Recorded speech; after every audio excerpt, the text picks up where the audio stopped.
Hello, everyone, and welcome to our journey into the wonders of developmental biology. I am Dr. Julian Vance.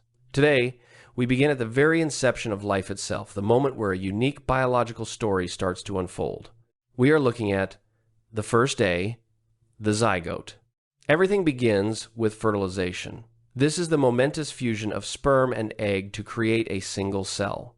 In this instant, two distinct sets of DNA combine to form a genetic blueprint that is entirely unique, a code for a human being that has never existed before and will never be replicated exactly. If you look at this microscopic view in figure 1.1, you can witness that precise moment of nuclear fusion.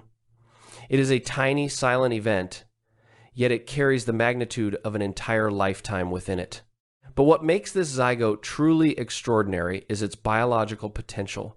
In embryology, we talk about a potency hierarchy. At this earliest stage, the zygote is characterized by totipotency. As this chart illustrates, the zygote sits at the very top. Being totipotent means this one single cell has the incredible ability to differentiate into every single cell type in the human body, and even the extra embryonic tissues like the placenta. It is the ultimate blank slate with infinite potential. Next, we will explore how this one cell begins the process of multiplication.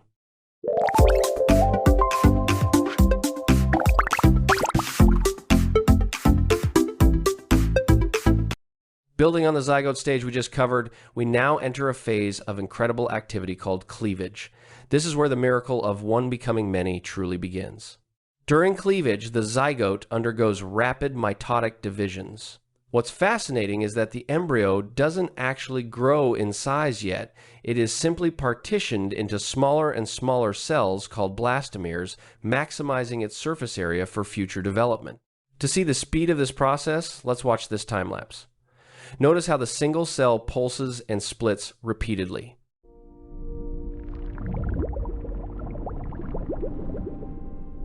Once the embryo reaches about 16 cells, it is known as the morula, named after the Latin word for mulberry because of its bumpy, solid appearance.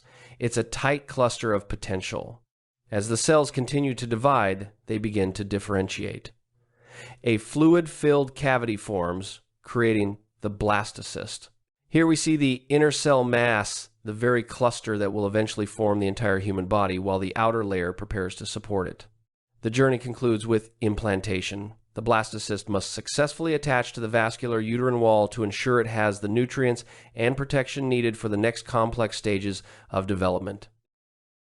Welcome to what biologists call the most important time in your life, gastrulation.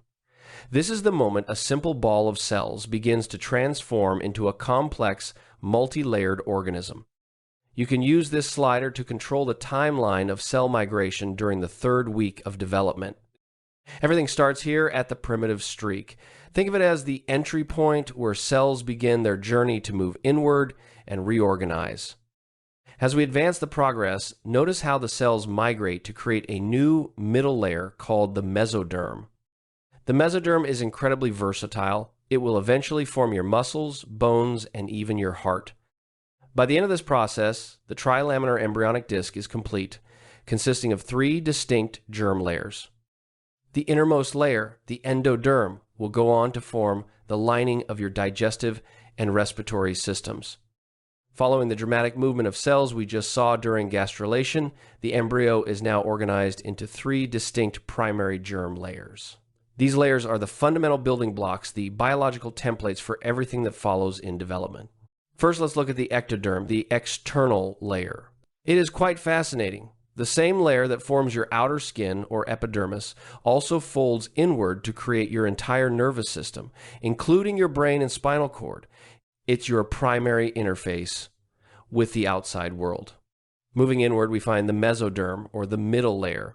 This is the structural powerhouse of the body. It gives rise to your muscles, your heart, your circulatory system, and the bones that provide your physical framework. Finally, we have the endoderm, the internal layer. As mentioned on the previous page, this layer becomes the epithelial lining of the digestive and respiratory tracts, as well as vital organs like the liver and pancreas.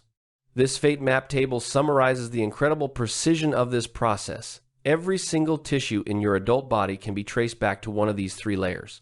It's a master blueprint where every cell is assigned a specific destiny. Leo, looking at this organization, what strikes you most about how these layers are distributed? Moving forward from the germ layers we just explored, we enter the most dynamic phase of development, organogenesis. This is where the building truly begins, turning that trilaminar disc into a recognizable human form. First, consider neurulation. This is the folding of the ectoderm to form the neural tube.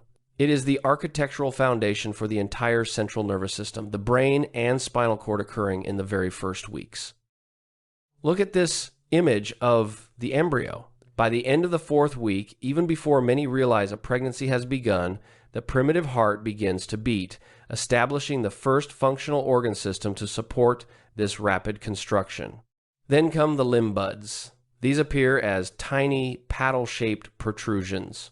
It's a staggering thought that within just a few weeks, these simple buds will differentiate into the complex bones, muscles, and nerves of our arms and legs. By the 8th week, we reach a monumental milestone. Every major internal and external structure has been established. The embryo is now officially termed a fetus, moving from a period of creation to a period of growth and refinement. Building on what we just covered regarding organogenesis, we now enter the stage of fetal development. This is the period from week 9 until birth, where the focus shifts from building the body's architecture to the growth and maturation of those systems.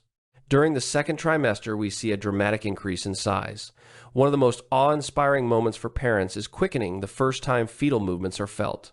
This is a sign that the muscular and nervous systems are beginning to coordinate beautifully. Let's take a moment to watch this short clip demonstrating the increasing complexity of fetal movement and the refinement of features during this middle phase of development. 从一个小小的细胞开始，生命在逐渐成型，身体不断变得强壮。 Finally, we reach the 3rd trimester, where lung maturation and fat accumulation become the priorities. This brings us to the viability milestone, the point where the fetus's systems are sufficiently developed to survive outside the womb. Maya, I know you've been contemplating the precision of these biological timelines. I'd like to hear your thoughts on the significance of this transition from internal to potential external life.